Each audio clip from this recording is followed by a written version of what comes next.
Ce qui s'est passé récemment est un scandale. Et aucun syndicaliste sérieux ne doit l'accepter. Des enseignants qui participent à une manifestation politique, on les arrête, on dit qu'une fois on va en grève.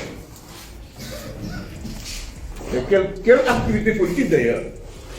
Moi je peux comprendre que les enseignants s'engagent dans des combats démocratiques. Mais un leader politique qui est poursuivi par un citoyen, on participe à cette marche et on dit que les enseignants ne peuvent pas. Et ça, le SAES l'a fait avant tout récemment. Un syndicaliste a été arrêté devant les cris du palais et le SAES sort un communiqué pour dire qu'il faut que les leaders sinon ils vont en grève. Donc c'est une chose.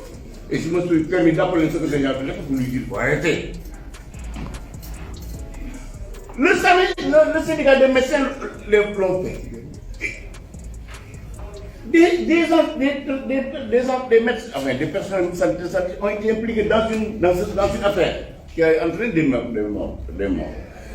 Ils ont été arrêtés. Ils sortent un communiqué pour dire que leur place n'est pas en prison. Alors qu'un chauffeur qui tue quelqu'un, on l'arrête. C'est ça ce qui doit cesser. On ne peut pas permettre à des syndicats d'utiliser leur poste syndical pour des raisons politiciennes. Parce que nous sommes politiciens en politique d'ailleurs. Et là, moi, je demande au gouvernement sénégalais de prendre ses responsabilités. Un enseignant qui va en grève pour ce type de manifestation doit être considéré comme démissionnaire et radié de la fonction publique. Le syndicat qui encourage ces gens de pratique doit être suspendu. Parce que quand même, nous, on a connu, comme l'a dit tout à l'heure, moi j'ai grandi. C'est-à-dire, j'ai dit tout à l'heure que je suis fils du RND et du Sud-Est. Pendant 10 ans, le Sud-Est a mené toutes sortes de luttes, dans des difficultés. Des enseignants étaient affectés. Jamais le Sud-Est n'a engagé une grève pour demander. Mais nous sommes là pour veiller à la bonne marche de notre pays. La démocratie, l'état de droit, les libertés doivent être au cœur des préoccupations des organisations syndicales. Nous, en tout cas, notre organisation syndicale n'est pas apolitique. C'est une organisation qui est foncièrement politique, parce qu'être politique, c'est s'intéresser à ce qui se passe dans son pays. Nous nous intéresserons aux questions politiques, aux questions sociales, aux questions de gouvernance et toutes les autres questions, parce que si notre démocratie s'effondre, si on n'a plus d'état de droit, s'il n'y a plus de liberté, mais il n'y a plus de syndicats. C'est pourquoi faire la dichotomie n'a aucun sens. Nous resterons sur ces positions-là. Et Ndongo l'a bien rappelé. En 2011, avant 2011, en 2009, on avait créé le cadre d'action de concertation de la société civile. Ça, c'est le KISEMS, parce que moi, j'étais dans le KISEMS.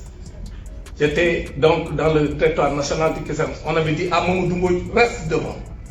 Appelle tout le monde pour qu'on encadre les libertés et l'état de droit. Pourtant, à l'époque, ceux qui aujourd'hui dirigent le pays ne nous disaient pas sortez du débat politique, parce que ça, c'est un débat politique. On était tous ensemble à la place de l'Obélisque.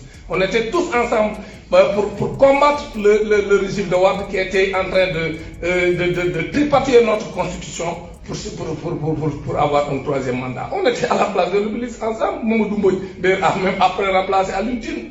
D'ailleurs, j'ai dit qu'Alioune Tine avait usurpé la place, parce que c'était Mamadou Mboye qui devait être donc au cœur du M23, parce que l'idée qui a créé le M23, c'était le CAF, comme Ndongo l'a rappelé tout à l'heure. C'est ça la vérité. Donc nous, on n'a pas changé. Si les gens veulent qu'on change, on ne va pas. Nous sortir du débat public, ça ne passera pas. Nous, les mêmes convictions qu'on avait en 2011 pour dire que Abdoulaye Wade ne devait pas briguer un troisième mandat, et on s'est mobilisé, c'est la même chose que nous sommes en train de faire aujourd'hui.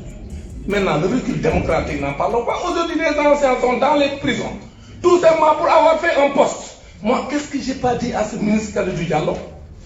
Qu'est-ce que je ne lui ai pas dit en tant que ministre? Mais on ne m'a jamais cueilli. On m'a laissé dire ce que je voulais dire, parce que le Sénégal est un état de droit. Nous sommes dans une démocratie. Mais aujourd'hui, vous faites un post Facebook, où vous discutez même dans des groupes WhatsApp, on vous dénonce, on vient vous expliquer dans votre maison. Ça, c'est un recul démocratique.